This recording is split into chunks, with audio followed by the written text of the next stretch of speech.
Door was not broken. No sign of struggle. No sign of running. She just vanished. Like wind. One evening, Uchenna sat outside his compound. The sky was dark, and rain was about to fall. He held a small photo of Adaora in his hand. Suddenly, a woman walked past him. Her face looked like Adaora. He jumped up. Ada. The woman turned. She looked just like her. But her eyes were cold. She didn't smile. I think you are mistaking me for someone else, she said. Uchenna's hands shook. You look like her. You look like my Ada. The woman paused. Your Ada. She laughed small. Then maybe your Ada is not who you think she is. She walked away. Uchenna stood there, confused. What just happened? That night, Uchenna called Chike. Bro, I saw someone that looks like Ada. Chike didn't believe him. Guy, you don't see things. It's the pain. Maybe go rest small. But Uchenna knew what he saw. He started searching again. He went to every hospital. Every police station. Even herbal people. Nothing. Then one morning, a strange man came to his gate. I know what happened to your wife, the man said. Uchenna looked at him. He wore a red cap and had tribal marks. Who are you? I'm someone who knows the truth, he said. But the truth you want will break you. Uchenna sat in his parlor with the strange man. The man introduced himself as Baba Khalifa. He was from a small village near Enugu. I see things, he said. But I don't come for free. Uchenna didn't care. Tell me. I go pay anything. Baba Khalifa took a deep breath. Your wife was taken by someone who shares her face. Her own blood. Uchenna frowned. Twins? Ada no get twin. She for tell me. She doesn't know. But the one who took her place knew. And she planned it for years. Uchenna stood up, breathing fast. Wait. You day talk say Ada get twin and that twin kidnap her? Baba Khalifa nodded. She wanted to live Ada's life. Marry you. Wear the gown. Take everything. Uchenna felt weak. But she disappeared. Nobody saw her. Because she was never supposed to be there in the first place, Baba Khalifa said. Look for her. In your own house. Uchenna didn't sleep that night. Baba Khalifa's words echoed in his mind. Look for her. In your own house. He got up and walked around the compound. He checked everywhere. Storeroom. Back of the kitchen. Even the ceiling. Nothing. Then he remembered the locked room in the boys' quarters. He had asked about it once, and Mama Ada said it was just for old things. He picked the spare key and walked to the door. His hands were shaking. He unlocked it slowly. It creaked open. The room was dark and smelled like dust. He used his phone torch to light the place. Then he saw her. A woman. Tied. Weak. Her eyes swollen. She opened her mouth, and a soft voice came out. Buche. Uchenna, it's me. Ada. Uchenna rushed forward and untied her quickly. Tears fell from his eyes as he held her. Ada, my Ada.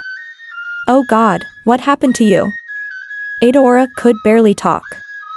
Her lips were dry, her voice weak. She came that morning.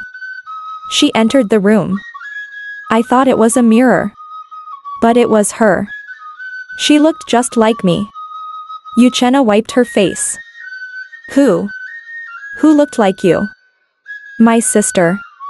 I didn't know I had one. She said she was born first but thrown away.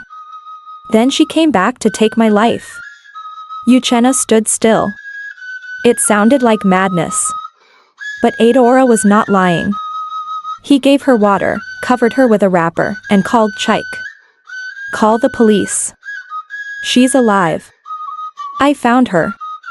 But there's more. This thing gnawed deep something. The police arrived that night. They took Adora to the hospital and started questioning everyone. Uchenna told them about Baba Khalifa and what he had said. At first, they didn't believe it. But when they met Adora's lookalike sister streets away, everything changed. Her name was Amara. She claimed she was Adora. She showed them documents, pictures, even some family members who believed her story.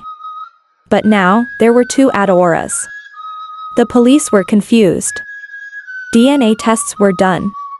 The results shocked everyone. They were twins. Separated at birth.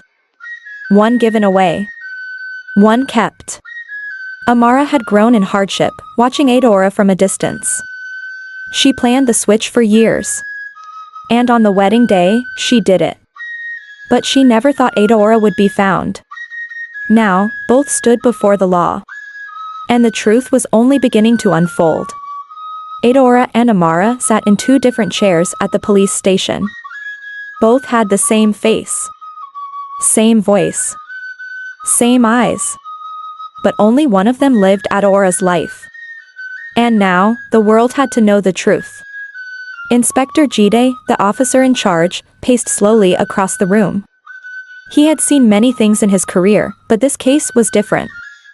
So both of you say you're Adora. One of you is lying.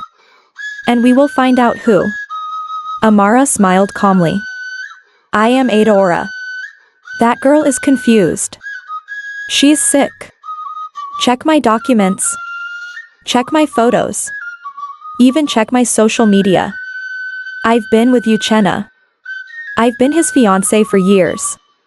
Adora shook her head. All the things she has, she took from me. My phone, my clothes, my life. Please. Officer, I'm the real Adora. Ask Mama Ada. Ask my friends. Inspector Jide rubbed his beard. You know, DNA shows you're twins. But it doesn't tell us which one of you is who. So we have to dig deeper. He called Mama Ada into the station. She walked in slowly, fear and pain written on her face. Mama, look at these two girls. Tell us which one is your daughter. Mama Ada looked at both of them. Her hands trembled. My daughter. Adora, she has a small birthmark under her left breast. Only me and her doctor know. Everyone turned. Inspector Jide asked a female officer to take both of them inside one by one to check. Minutes later, the female officer returned. She nodded. The real Adora is the one on the right. It was the weak girl they found in the boys' quarters. Amara's face changed. She stood up quickly. It's a lie. She's lying. That mark can be faked. They're trying to cheat me again. They left me in the gutter to die.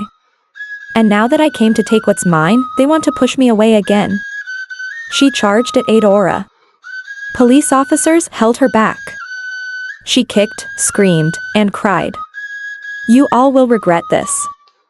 She stole the life that was meant for me. Inspector Jide sighed. Take her away. As the police dragged Amara out, Uchenna entered. He rushed to Adora and hugged her. I thought I lost you. I almost went mad. Adora cried into his chest. I'm back, Uche. I'm back. But deep down, she knew this was not the end. Amara's words would return to haunt them. And peace may not come that easily. 3 weeks later, Adora was still trying to adjust. Her body had recovered, but her mind was tired. At night, she woke up from bad dreams. Sometimes, she felt like someone was watching her. Uchenna was always there, caring for her, holding her, assuring her. But even he noticed that Adora was not the same. One evening, while clearing the storage room, Adora found something that made her heart stop. It was a diary.